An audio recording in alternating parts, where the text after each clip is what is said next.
precedentes de la masonería en cuanto a esa lucha entre el bien y el mal, que está presente incluso en la encíclica, que es la Carta Magna de las condenas contra la masonería de León XIII en Humanum Genus, está ahí desde el principio. Dos amores construyeron dos ciudades. Y dice, el humano linaje, empieza diciendo, por eso se llama así la encíclica, desde su creación, habla de los dos ejércitos, las dos banderas de San Ignacio, las dos ciudades. Uno combate por la virtud y la verdad, y el otro por establecer todo lo que es contrario a la verdad y a la virtud. Es decir, las dos ciudades o las dos banderas. Naturalmente esa lucha está entablada mucho antes de que se cree la masonería, así que no estamos hablando de algo que comenzara en 1717, esa es la fecha de nacimiento claramente de la masonería, pero esa lucha venía muy de atrás. Y si hubiera que entrar en detalles, pues habría que hablar del gnosticismo, que ha estado siempre presente como una herejía del cristianismo desde los primeros siglos, que ha sido condenado reiteradas veces por la Iglesia siglos antes también de que la masonería existiera, pero ese gnosticismo va a seguir presente, está presente en nuestro mundo. Ahora mismo es sobre todo Nueva Era, una secta que viene a ser heredera directa de la masonería, la que lo ha hecho suyo.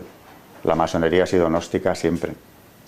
Y esto, para quien no lo conozca mínimamente, pues es la creencia en que hay un saber oculto transmitido oralmente o por escrito. Generalmente se supone que es de forma oral para grupos de iniciados a quienes se les va a ir suministrando ese conocimiento que les hará superiores al resto de los mortales e incluso les va a redimir sin necesidad de ningún Mesías Salvador. El hombre se redime a sí mismo a través de unas claves esotéricas que van dando esos conocimientos gnósticos. Y el gnosticismo de origen es intrínsecamente perverso, porque otras herejías nacen del error, pero en el gnosticismo hay un claro intento de engañar, puesto que los primeros gnósticos ya sostenían que Cristo había dado dos mensajes distintos, el del Evangelio y otro más profundo para iniciados, para su círculo íntimo. Los primeros herejes en el mundo antiguo difundieron esto, llegaron a escribir incluso unos evangelios que no son ni apócrifos, por supuesto, son falseamiento del Evangelio, donde se transmitiría un mensaje que Cristo habría querido transmitir solo a un grupo de iniciados. Nada más opuesto al Evangelio, porque precisamente lo que dice el Señor es: gracias, Dios mío, le da al Padre por haber revelado estas cosas a los sencillos. Así te ha parecido bien. Es decir, que parece como que se está anticipando el Señor a lo que es el gnosticismo, a ese gran engaño que sostiene que un grupo de iniciados tendrían el conocimiento exacto de la verdad. Y el gnosticismo también es judío. Hay un gnosticismo judío, no solo cristiano, que es la Cábala. La Cábala sostiene exactamente lo mismo. En el caso de la Cábala no es Cristo, es Moisés quien habría dado a conocer al pueblo los 10 mandamientos, las tablas de la ley, pero independientemente de eso hay otra revelación supuesta, tan imaginaria y perversa como la de la gnosis cristiana, que sostiene que también él recibió de Dios, de Yahvé, un mensaje diferente o unas claves de interpretación para llegar al fondo de la ley, para entenderla mejor, y de ahí nace la Cábala, que no es más que un sistema mágico con numerología de por medio en base al alfabeto hebreo, y atribuyendo a las letras del alfabeto hebreo unas claves numéricas, poder interpretar prácticamente todo. Eso es gnosis pura. Por lo tanto, no es privativa del cristianismo. La Cábala, de hecho, luego la judía va a influir hasta que podamos hablar de una Cábala cristiana, que también existe, pero todo ello es gnosis. Todo ello, además, suele ir mezclado de magia, de esoterismo, normalmente. Y no se ha retirado nunca. En el siglo XVII, como precedente ya muy directo de la masonería, nace la secta de los Rosacruz, que es alemana, protestante, que nace como un intento de unir a los protestantes de toda Europa en contra de dos enemigos fundamentales: el papado, la Iglesia Católica realmente, pero ellos hablan más claramente del papado, y los jesuitas, que en ese momento eran, claro, naturalmente un pilar del poder pontificio, y la Casa de Austria es el otro objetivo a batir, porque son en lo político quienes están manteniendo esa lucha a favor de la Iglesia en todo el imperio y en toda Europa, ¿no? Las guerras de religión. La Casa de Austria en sus dos ramas, España y la Casa de Austria en el imperio, que ya era un imperio dividido, y se trataba entonces de convertirlo en un conjunto ya completamente protestante y desde ahí irradiar ese protestantismo al mundo entero.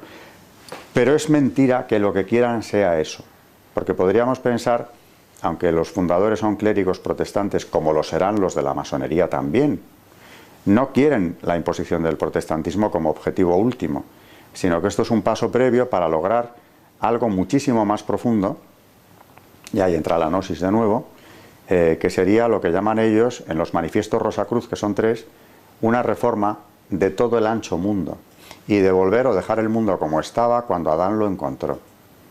Con lo cual erradicamos el cristianismo de raíz, y estos clérigos protestantes lo que tienen es una clarísima contradicción con la propia fe que dicen profesar, porque esa reforma del ancho mundo no va a establecer un cristianismo herético más o menos herético o cismático, no, van a una reforma mucho más profunda. Eso es la esencia de los Rosacruz.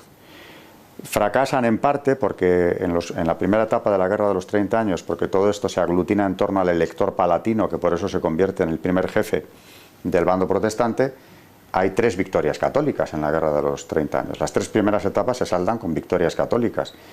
Y por eso la secta de los Rosacruz, que ya había recibido influencias inglesas, es el siglo del deísmo en Inglaterra, pasa a su vez allí y se fundan sociedades Rosacruz en Inglaterra que van a tener un enorme influjo en lo cultural. Por ejemplo, la generación que funda la Real Sociedad, la segunda generación de la Real Sociedad ya es Newton, tiene un claro influjo Rosacruz. De hecho, uno de sus autores más destacados, Eismoll, es un señor que es profundo conocedor de los manifiestos Rosacruz, que es quien los traduce al inglés, por cierto, para divulgarlos en Inglaterra. Newton le ha leído, le conoce perfectamente la esencia del movimiento de la secta de los Rosacruz, y por supuesto luego en la masonería tendrá un influjo directo.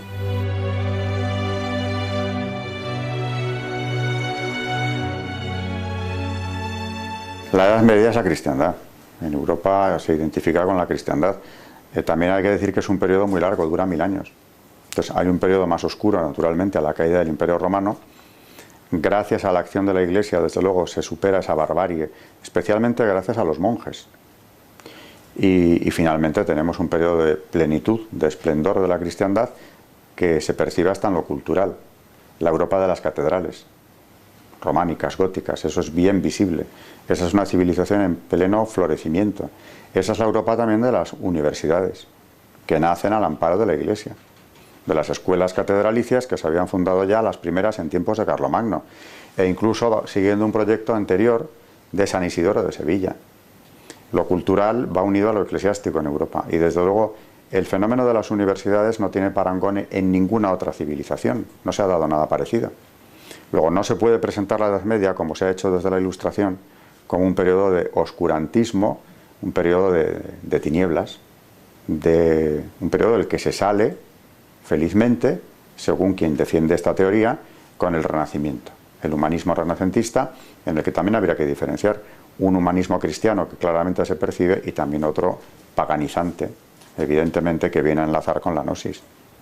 Pero esa devaluación o incluso condena abierta de la Edad Media como un periodo terrible que habría que superar cuanto antes, es por lo que tiene de cristiano, y esa plenitud de la Edad Media no se puede negar. Es más, sin ella, sin esa Europa ya de las universidades, no hubiera nacido el humanismo. Todo lo que sea defender la verdad es acercarla a Cristo, acercar a la sociedad a Cristo, y desde luego la universidad buscaba eso, porque ya en el siglo XIII son instituciones, la universidad en su conjunto es una institución abierta. De hecho, la movilidad que había en los estudiantes de la Edad Media es sorprendente. Ver miles de estudiantes acudiendo a Bolonia o a París o a los principales centros universitarios de todos los países europeos. Se trataba de acercarse a la sociedad en su conjunto. La universidad no nace como un fenómeno elitista. No tiene nada que ver con las escuelas filosóficas de Atenas, por ejemplo, que tenían un ámbito de instrucción muy restringido a los hijos de la aristocracia ateniense. La universidad no quiere eso, quiere llevar la verdad, la luz, el conocimiento, las ciencias, todo lo que es verdad, y por supuesto la teología católica, luego será enseguida la escolástica, prácticamente al tiempo, ¿no?, que llega a su esplendor en el 13 con Santo Tomás. La teología es un instrumento fundamental de la universidad. De hecho, las cátedras de teología son las que daban el marchamo definitivo de prestigio a una universidad. No todas podían tener cátedra de teología. París la tiene y llega a la excelencia suprema. Por eso la Sorbona, que además lleva el nombre de un clérigo, un capellán de San Luis, es la cumbre de la teología católica y con ello se convierte en la cumbre de la Universidad Europea. La universidad que buscaba, como digo, transmitir el conocimiento, acercarlo a la mayor cantidad de gente posible, naturalmente, en el fondo instruir y acercarles a la verdad. Esas eran las armas que se utilizaron entonces.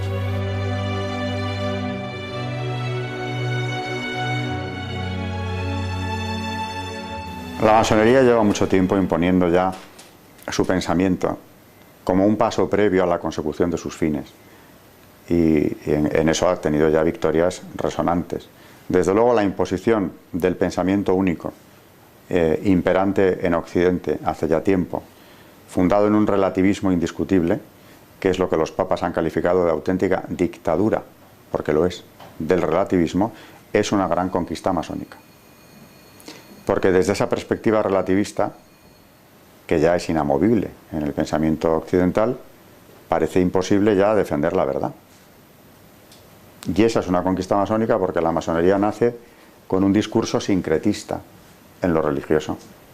Teóricamente acoge todas las religiones, o todas pueden tener cabida dentro de ella, siempre que se sometan a una serie de dogmas relativistas. Por eso Dios no es Dios, es el gran arquitecto del universo. Es mucho más parecido al ser supremo que triunfa en la Revolución Francesa, en el periodo del Directorio, y antes incluso, en la Convención.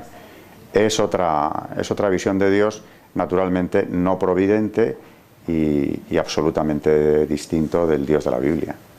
Las argumentaciones de los papas, que son muchísimas, hay docenas de documentos del máximo rango, encíclicas de los papas, desde Clemente XII, Benedicto XIV, por decir los primeros, ya en el siglo XVIII condenan la secta y hacen una argumentación siempre muy parecida. Y es que la señalan como un foco de disolución para el Estado y para las almas. Es decir, que la señalan como un doble riesgo, por el secretismo, por varios motivos que mencionan expresamente, la señalan como un riesgo para el Estado, para la seguridad del Estado y de la salvación de las almas. Y ya hablan de ese sincretismo, de esa negación de la verdad y de cosas peores que hay detrás también. León XIII, como citándole otra vez, habla, entre otras cosas, del secreto masónico. Sus antecesores ya lo habían hecho también. El secreto masónico es uno de los argumentos para prohibir la pertenencia a la masonería a los católicos. El también tener que obedecer estrategias cuyas últimas finalidades ignoran los adeptos, se está refiriendo, claro, a los de los grados inferiores o medios, es otra de las motivaciones, porque es instrumentalizar al hombre para unas operaciones políticas o sociales que desconoce realmente en su fin último.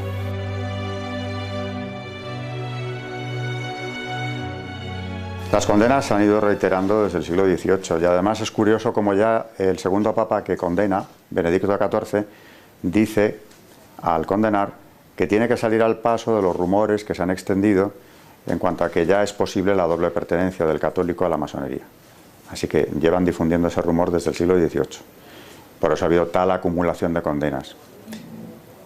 El cardenal Ratzinger, antes de ser papa, cuando vuelve a condenar la masonería, primero como prefecto para la doctrina de la fe, en una declaración de 1983, la Quasitum Est, en la que dice que sigue siendo imposible e impensable la doble pertenencia, lo hace con una declaración muy breve, naturalmente con el respaldo del Papa reinante, Juan Pablo II, pero enseguida publica luego en el Observatorio Romano un artículo interesantísimo donde entra a fondo en las causas de la imposibilidad de esa doble pertenencia, que por cierto sigue estando considerada como pecado grave. Pasamos de una excomunión late sententia a una situación de pecado grave para quien pertenezca a la masonería que le impide recibir la Santa Comunión, lo dice expresamente la la declaración. Y decía que cuando el cardenal luego pasa a explicar en el Observatorio Romano las causas, lo hace con una argumentación como propia de él, muy filosófica, muy rigurosa en el análisis, pero que acaba transmitiendo un mensaje claro, y es que el católico tiene una manera muy concreta de relacionarse con Dios. Y no puede tener otra, no puede tener varias a la vez. Y la masonería tiene otra. ¿Es una religión la masonería? No es, pero es un método, es una manera de acercarse a la divinidad, sea esta cual sea, porque admiten varias formas de divinidad o varios conceptos, que desde luego la hace incompatible con lo que es la relación del católico con Dios, que es muy concreta. Y naturalmente, aparte, también hablaba entonces en ese artículo del relativismo masónico, de una visión de Cristo completamente adulterada desde la perspectiva masónica. Al final es imposible pertenecer a las dos cosas, ¿no?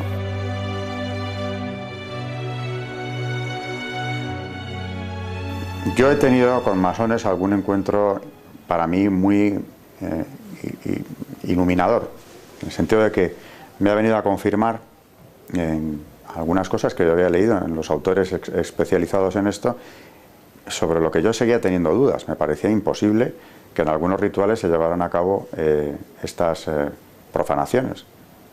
Y comprendí que era cierto, porque un personaje del mayor rango dentro de la masonería española, en público, cuando alguien me hizo esta pregunta y contesté, guardó silencio sepulcral. Y efectivamente, en el rito escocés antiguo y aceptado, en el grado 28, si no recuerdo mal, pero estoy hablando de memoria, pero creo que es en el 28, tiene que pisar un crucifijo después de tirarlo al suelo, diciendo: esta cruz, símbolo de muerte y destrucción, salga del mundo. Y en el mismo grado, no es el único, pero en ese grado se adora a Baphomet, que es una encarnación luciferina.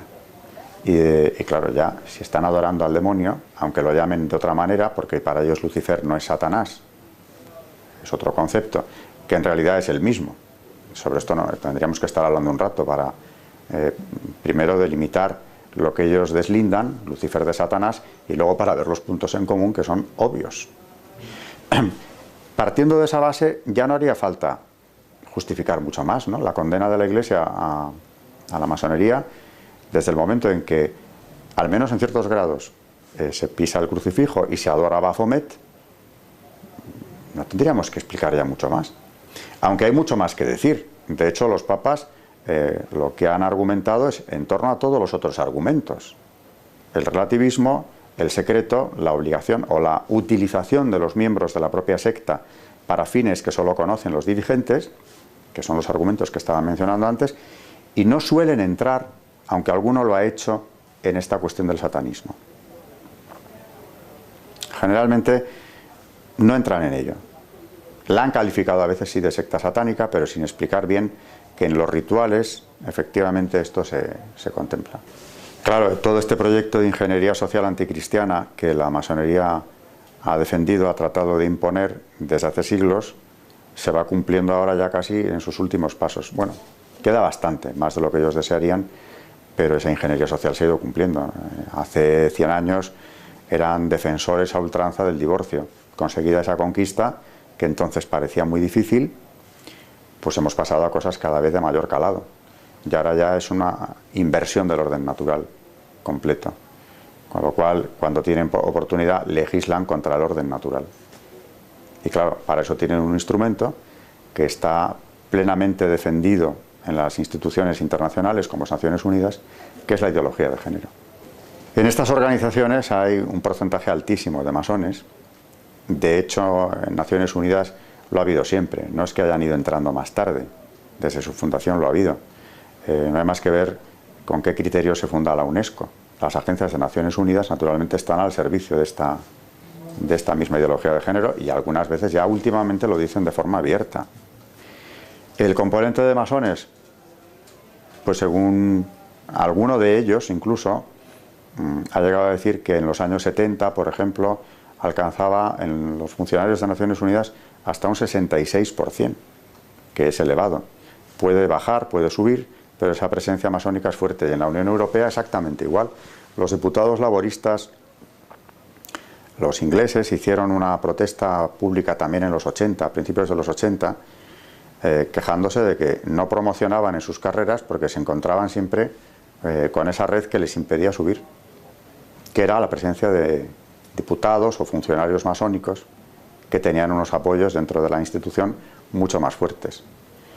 Y por aquella época Tony Blair quiso sacar adelante una disposición muy clara que impidiera a los masones participar en la vida pública. Curiosamente, un inglés, en la patria de nacimiento, en la patria de origen de la masonería, entendía que no se podía acceder a la vida pública mientras se mantuviera la condición de masón. Lo que no era nada original. También aquí fue interpelado en las Cortes Españolas a finales del 19, don Praxedes Mateo Sagasta, uno de los pilares de la Restauración, jefe del Partido Liberal, y fue interrogado sobre esto. Eso está en el diario de sesiones de las Cortes. Si era o no masón, que lo dijera. Y salió por la tangente reconociendo que lo había sido, en las Cortes Españolas, el hermano Paz, de hecho era su nombre simbólico, pero que ya no lo era, vino a decir, porque al saber que estaba condenado por los papas, salió de la secta. Y dice el diario de sesiones: risas de los señores diputados. Porque era sabido que lo que dijeran los papas a este señor no le había importado demasiado nunca. De hecho, en su juventud le llegaron a apodar el petrolero por incendios de iglesias que ya en el 19 se habían llevado a cabo. De manera que negaba serlo porque la argumentación que le hacían era la misma que Tony Blair hacía en los años 80 del siglo XX. Y es que un masón tiene unas obediencias que seguir que pueden no coincidir, es más, difícilmente coinciden con los intereses nacionales. Tienen obediencias. Y además estas son, naturalmente, internacionales. Muchas veces, y funcionan. Aquí en España, en 1909, hicieron caer un gobierno por la ejecución de Ferrer Guardia, masón, por supuesto, a consecuencia de su participación en la Semana Trágica de Barcelona. Y se organizó una campaña masónica a nivel europeo con el famoso Maura No, al que se unió el Partido Liberal Español, que ya es muy indicativo que lo hiciera, que supuso la caída de uno de los ministros más importantes de la Restauración, un regeneracionista de primera fila como era Antonio Maura, que tuvo que ser apartado del poder por el propio rey porque peligraba incluso la vida del ministro. Las logias se movilizaron, eso es un hecho bastante conocido. Porque trataron de impedir primero la ejecución de su hermano masón, Ferrer Guardia, y luego ya protestaban contra su ejecución. De manera que, claro que tienen que ver en la política española, en la de cualquier país.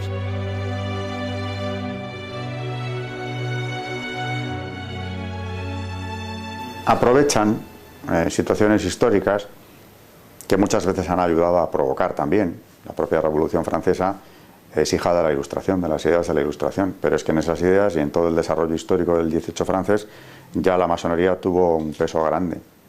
La Revolución naturalmente fue utilizada. Los primeros pasos que dio fueron precisamente para desmantelar la Iglesia Católica. Los primeros pasos que da.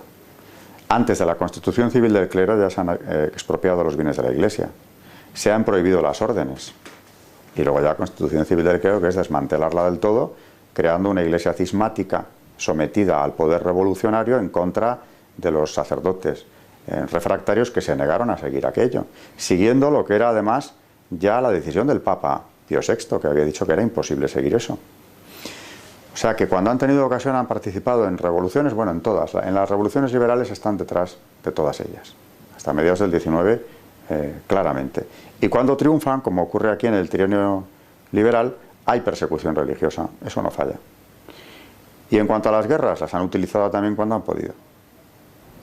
En el siglo XX, por supuesto, y luego ya no solamente es la masonería, son sus organizaciones pantalla, que tienen un peso grande en la política internacional.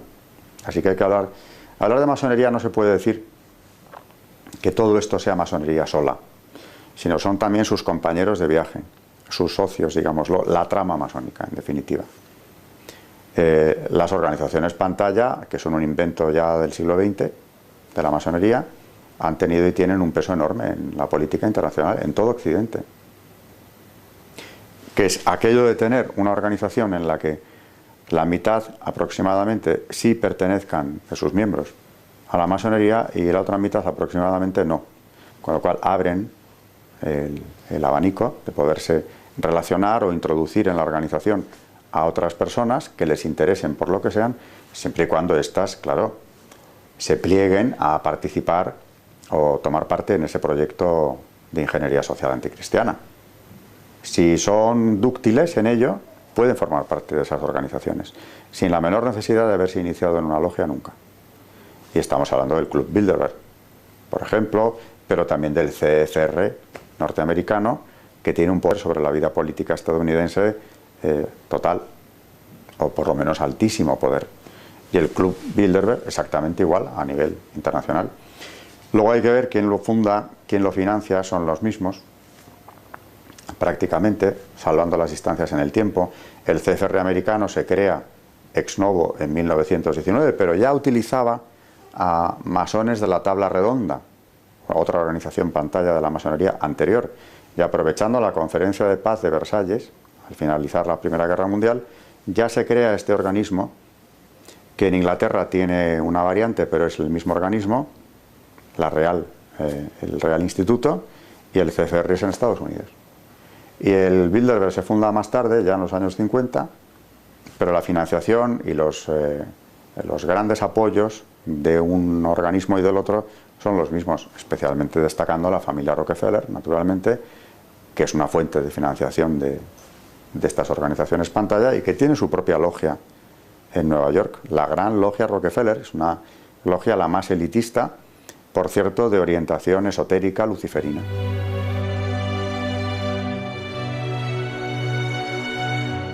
Está clarísimo que para erradicar la masonería, que ya no es erradicar una secta, sino toda una serie de principios que ya se han venido imponiendo, toda una legislación antinatural contra la ley natural, que por cierto se ha barrido del escenario, ¿no? La ley natural ya, como dijo Benedicto XVI, se ha convertido desgraciadamente en una peculiaridad católica. El instrumento para acabar con esto, no con la secta, sino con toda su obra demoledora y la de sus socios, cuidado, a lo largo de estos últimos 200 años, la nueva evangelización. Tan simple como eso. Por eso los papas, claro, han estado en el punto de mira de la secta siempre. Benedicto XVI tuvo que afrontar una campaña mediática terrible, siendo un hombre de paz, siendo un gran intelectual, siendo un verdadero vicario de Cristo, proclamaba la verdad. Y además lo hacía con argumentos contundentes, con toda la sencillez, con toda la caridad del mundo, pero claro, era difícilmente atacable lo que decía Benedicto XVI.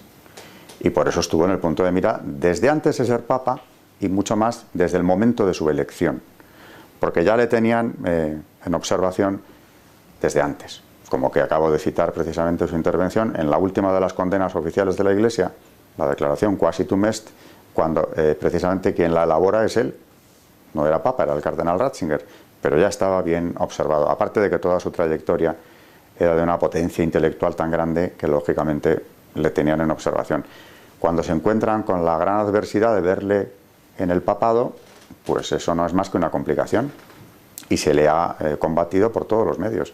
Pero cuando hablan los papas de dictadura del relativismo, o como cuando llaman a Europa, hacia Juan Pablo II esto, ¿no?, a volver a ser ella misma, precisamente lo que están es tratando de recuperar la evangelización de un continente descristianizado ya, en buena medida, porque no han conseguido ni mucho menos sus objetivos.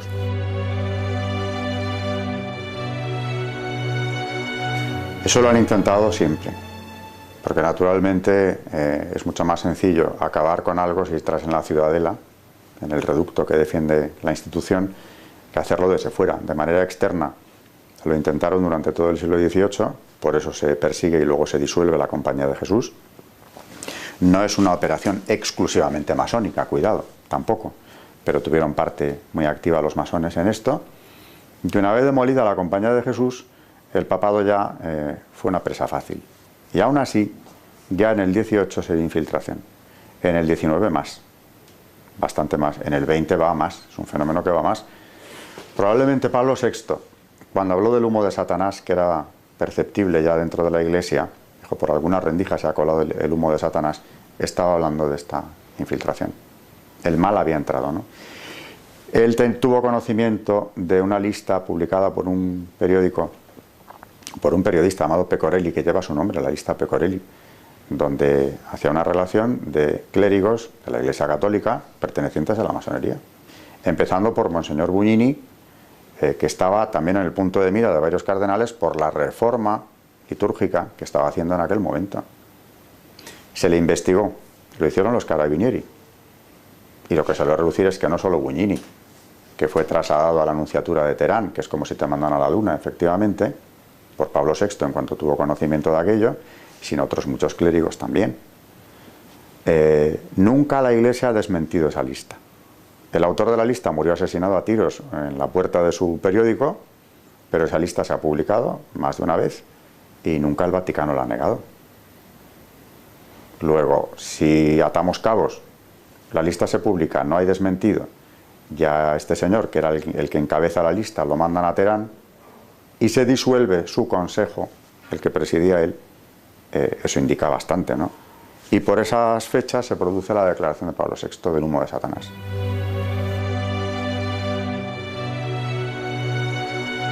La Compañía de Jesús nace con un cuarto voto de obediencia al Papa y de disponibilidad absoluta a la persona del pontífice en tiempos de la Reforma luterana.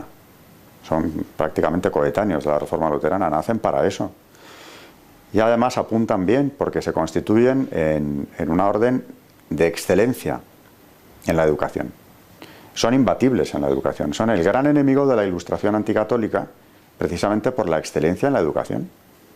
Los estudios reales de Madrid, Universidad de los Jesuitas, antes de la expulsión, aquí en el siglo XVIII, era la universidad puntera en España. La más innovadora, la que tenía el mayor desarrollo de las ciencias empíricas aquí en Madrid, la que atraía a mayor número de profesores extranjeros, mucho más que Salamanca en aquella época. Pues con esos es con los que había que acabar. Porque claro, si en el campo de la educación resulta que son ya imbatibles, porque lo eran en España y fuera de España, en todas las monarquías católicas, y encima siguen siendo el baluarte del papado, no hay que investigar demasiado. ¿Qué harán los enemigos de la Iglesia? Ir a por ellos. Y lo consiguieron. La lucha para acabar con la Compañía es una lucha muy enconada. Consiguieron instrumentalizar a los reyes católicos de las monarquías europeas, Portugal, Francia, España, Nápoles, y no se daban cuenta de que estaban haciendo el juego a los mismos que en la siguiente generación acabarían con los tronos. Pero claro, la Compañía de Jesús naturalmente era el baluarte. Esa fue una gran victoria de los enemigos del catolicismo. Por eso no descansan hasta que consiguen no irla expulsando de todos estos dominios, sino que se disuelva. Y lo tiene que hacer el Papa. Y claro, las presiones que aguantó es que a los papas, hubo dos, les ocuparon los estados pontificios. Nápoles, Francia, estados católicos, ocuparon, por ejemplo, Aviñón, como una medida de coacción para conseguir la disolución. Lo que, insisto, no sabían esos reyes católicos, que además habían prohibido la masonería, porque Carlos III la prohibió en Nápoles en unos términos durísimos, mientras su hermano Fernando VI la prohibía también en España. No se daban cuenta de a quién estaban haciendo el juego. Claro, tenían ya una dosis grande de regalismo. El despotismo ilustrado, naturalmente regalista, trata de controlar a todas las fuerzas de la sociedad ya del todo. Eso es el Estado moderno cuando llega a su apogeo, ¿no? Y el regalismo trata de controlar a la Iglesia incluso en sus decisiones internas. María Teresa en Austria, aunque ya tenía la influencia de un marido masón, Francisco de Lorena. Pero en las otras monarquías católicas que no tienen esas influencias cerca, son regalistas, los Borbones lo son, con lo cual son estados confesionales, católicos, pero que tienen siempre una sospecha hacia la Iglesia porque la ven como un rival en cuanto al control absoluto de la sociedad. Y el déspota ilustrado aspira a que no se le escape ni una parcela de poder. Por lo tanto, hay una suspicacia hacia la Iglesia y hay un afán de controlarla, incluso en asuntos internos. Por eso se entabla una lucha en el 18 ya abierta, prácticamente, de irle arrebatando parcelas de poder o de influencia social a la Iglesia, incluso de inmiscuirse en sus asuntos. En Austria se llegó a establecer por parte de María Teresa un control sobre las peregrinaciones de los austríacos a Roma. ¿Qué había ahí? Del número de monasterios que podía haber en Austria. Eso ya no eran cuestiones políticas ni de enseñanza. Eso eran cuestiones de meterse ya de lleno en lo que era la Iglesia, la organización interna de la Iglesia. O sea, no tratan de ir a por la fe, pero sí hacia la institución, controlarla por completo. Pues naturalmente van a ser aliados enseguida de los enemigos de la propia fe, sin darse cuenta. Se darán cuenta ya en plena revolución. Luis XVI, que no había hecho, como sus antepasados no hicieron tampoco, el voto de consagrar Francia al Sagrado Corazón de Jesús, ese voto lo hace en prisión. Promete al Sagrado Corazón consagrar el reino de Francia si vuelve a tener el poder de hacerlo. Cuando eso ya se le había trasladado la petición desde los tiempos de Margarita María de Alacoque, el padre de la Colombière, le transmite esa petición, que es increíble que el Sagrado Corazón le pida al rey de Francia algo, ¿no? Se lo está pidiendo. Que vaya en las armas de Francia. No hizo caso. Ya era una decisión arriesgada en el siglo XVII. En el XVIII transcurrió todo el siglo sin que lo hicieran. Luis XV ni habló del asunto. Luis XVI lo conoce, pero tampoco hace la consagración. Por eso cuando se hace, aquí en España en el siglo XX, a Alfonso XIII le trajo muy graves consecuencias. Y además esa consagración la hizo 3 veces, no una. Conocemos la del Cerro de los Ángeles, el año 19, pero ya lo había hecho 2 veces antes. En el año 11. Aquí en el Palacio Real se hizo la primera consagración de España al Sagrado Corazón, y en la cripta de la Almudena, que era lo único que estaba terminado entonces, se volvió a hacer días más tarde. Por eso sigue siendo Templo Nacional del Sagrado Corazón. Y hay que ver la campaña de prensa que tuvo entonces Alfonso XIII y las amenazas masónicas que recibió también. Aparte de la invitación que le hicieron formal para ingresar en la masonería, garantizándole la permanencia en el trono si lo hacía, y asegurándole que caería antes o después si no entraba. Y ya vemos lo que pasó. Hay que ver quiénes son los integrantes del Pacto de San Sebastián, que finalmente acaban con la monarquía. El porcentaje de masones en ese pacto es altísimo.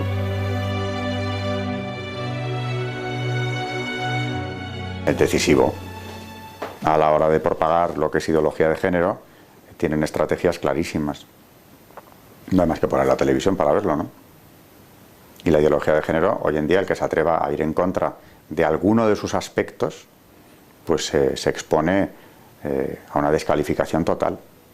Y no descartemos que dentro de poco a una condena judicial. Ir hoy contra la ideología de género es exponerse precisamente a eso. Esa es la dictadura del relativismo. Le han dado la vuelta por completo a la situación. Porque, naturalmente, si se defiende que el matrimonio entre personas del mismo sexo es exactamente equiparable, bueno, se defiende, se ha establecido ya, al de una pareja heterosexual, la moral sexual es ya absolutamente indefendible, es el vale todo. ¿Qué límite se le pone a la...? ¿Puede haber una moral sexual ya después de la implantación de la ideología de género? No.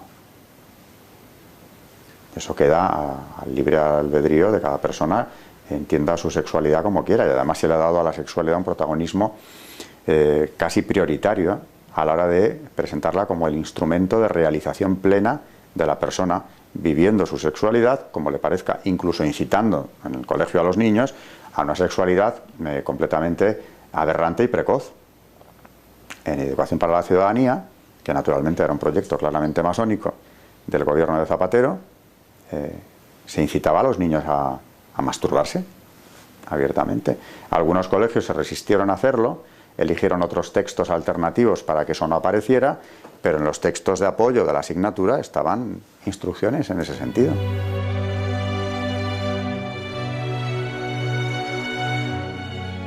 El año pasado, en el mes de mayo, se autorizó una misa satánica en el campus de la Universidad de Harvard. Se suspendió unas horas antes. Estaba autorizada. Hubo una movilización de cristianos, no solo católicos, cristianos en Estados Unidos, muchos de ellos dentro del mundo universitario, que lograron pararlo, pero la argumentación de la rectora de Harvard era plenamente relativista. Y es que ella no podía negar que se celebrara esa ceremonia porque quienes lo habían solicitado eran creyentes. Y la palabra creyente eran believers. Es decir, tenían el mismo derecho que cualquier otra religión a manifestar su culto públicamente. Claro, la argumentación de los cristianos era la siguiente: es que tus derechos acaban donde empiezan los míos. Si tú estás rindiendo culto público a Satanás, los creyentes, por lo menos los de religiones monoteístas, vemos una ofensa a Dios muy clara en esto. Luego, estás entrando en el campo de mis derechos a que se respeten mis creencias. Y afortunadamente lo prohibió unas horas antes. La misa negra se celebró, pero no fue en el campus. En Oklahoma hay un monumento a Baphomet delante del Capitolio, que ahora mismo es el proyecto, el definitivo monumento se establecerá allí en breve, cerca de las tablas de la ley que estaban ya. Es decir, que el culto a lo satánico está saliendo a la superficie, y eso es una conquista plena del relativismo. Ya no cabe más relativismo, ¿no? La ideología de género y el culto satánico son dos ejemplos de que pocos pasos más ya se pueden dar en esa dirección, en cuanto a lo de la dictadura del relativismo.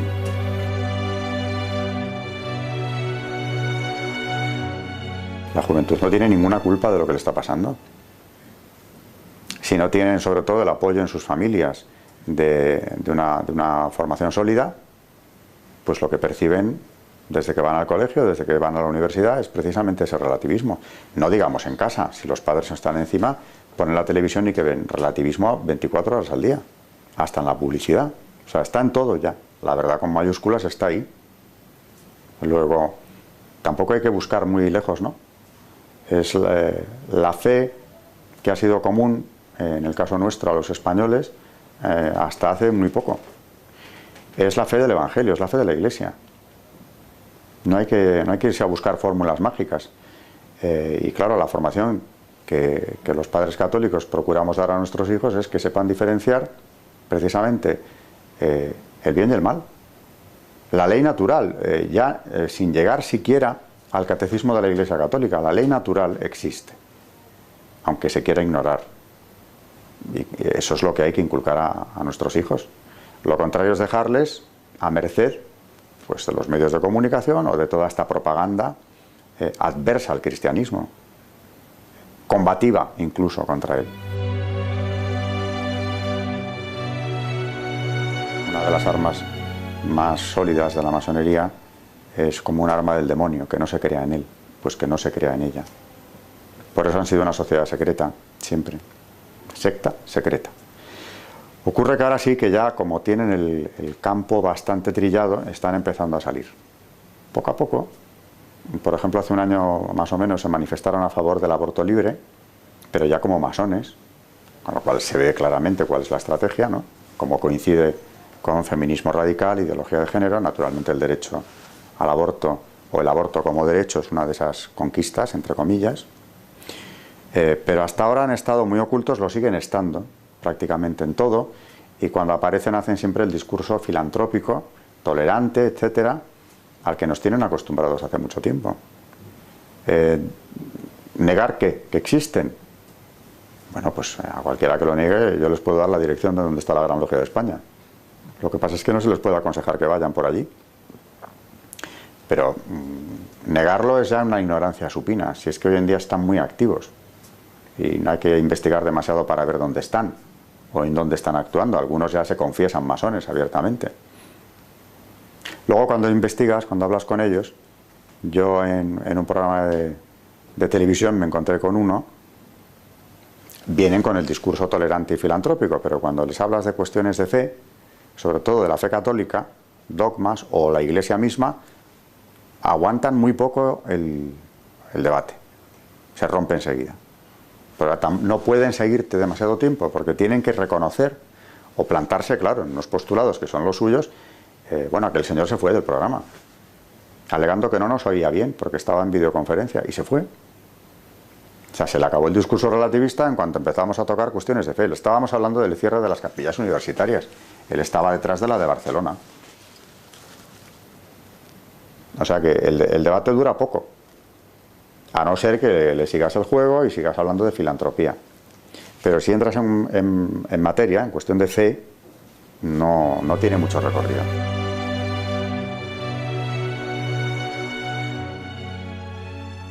Hay algunas obras muy divulgativas hoy en día, como es por ejemplo la de un masón arrepentido a raíz de una conversión al cristianismo católico o de una vuelta a la fe del cristianismo católico a raíz de un viaje a Lourdes con su mujer. Maurice Queyé es un francés que escribe un libro llamado Yo fui masón. Era un médico que practicaba abortos. Le amenazaron de muerte dentro de su propia logia cuando empezó esta evolución, y la dejó. Y hoy, aparte de su libro, ha dado conferencias donde ya claramente ha revelado incluso el satanismo que hay en la masonería. Muy divulgativa la obra de Manuel Guerra, el padre Manuel Guerra, profesor universitario, teólogo también, ha publicado 2 libros dentro de su rigor y de su riqueza en cuanto a la información que contienen, muy divulgativos también. Masonería, religión y política ha sido el último que presentó, creo que hace 2 o 3 años. Tiene otro anterior, que es la trama masónica. Viene a completar, el segundo a completar el anterior, son prácticamente, no el mismo, pero muy similares.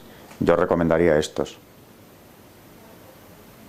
La masonería invisible de Ricardo de la Cierva, que es un autor también que ha investigado la masonería durante muchísimos años y la conoce bastante bien. Eso es lo que puede informar a un joven sobre lo que es. Luego hay otras muchas obras, naturalmente, que hacen la labor contraria, ¿no? Naturalmente siguen prestándole a la masonería ese ropaje de tolerancia, de apertura al otro, etcétera. El mensaje filantrópico positivo que pueden encontrar en la masonería, y naturalmente eso yo no lo voy a aconsejar, porque no es verdad. Yo siempre digo que cada uno tiene que hacer lo que puede, y donde está, en el ámbito de actuación que tiene, hacerlo. Yo he tenido algún alumno que ha venido a verme para hablar de este tema. Algunos tenían una presión familiar para entrar en la secta. Pero claro, ellos en el fondo lo rechazaban, por eso venían a verme, buscando argumentos para no entrar o convencer a su familia de que no era una buena idea. Y algunas de estas familias no tenían conexión con la masonería, lo encontraban un buen apoyo para este chico. A eso hemos llegado. Es decir, la misma familia que le mandó a un colegio religioso y luego a una universidad católica, llegado el momento, piensan que es muy bueno introducirle en la secta. Pero hace poco me escribió un correo un alumno mío que tuve hace tiempo, de estos que también habían venido a verme, en el que me decía que después de aquella conversación, evidentemente él ya estaba muy alertado, pero estaba pensando en entrar él mismo por su propia voluntad en la masonería, y tuvimos una conversación bastante larga en este despacho, en la que terminé aconsejándole que se fuera a rezar ante un sagrario y le pidiese luces ante ese paso que iba a dar. Y no supe más de él, hasta que me escribió hace algún poco tiempo para decirme que no había entrado y que aquella conversación le había cambiado la vida. Había vuelto a la fe, me decía, con una enorme alegría, y estaba yendo a misa siempre que tenía ocasión, no solo los domingos. Y claro, cuando lees eso, por una persona que te escriba eso, merece la pena haber hablado del tema todo el tiempo que le he dedicado.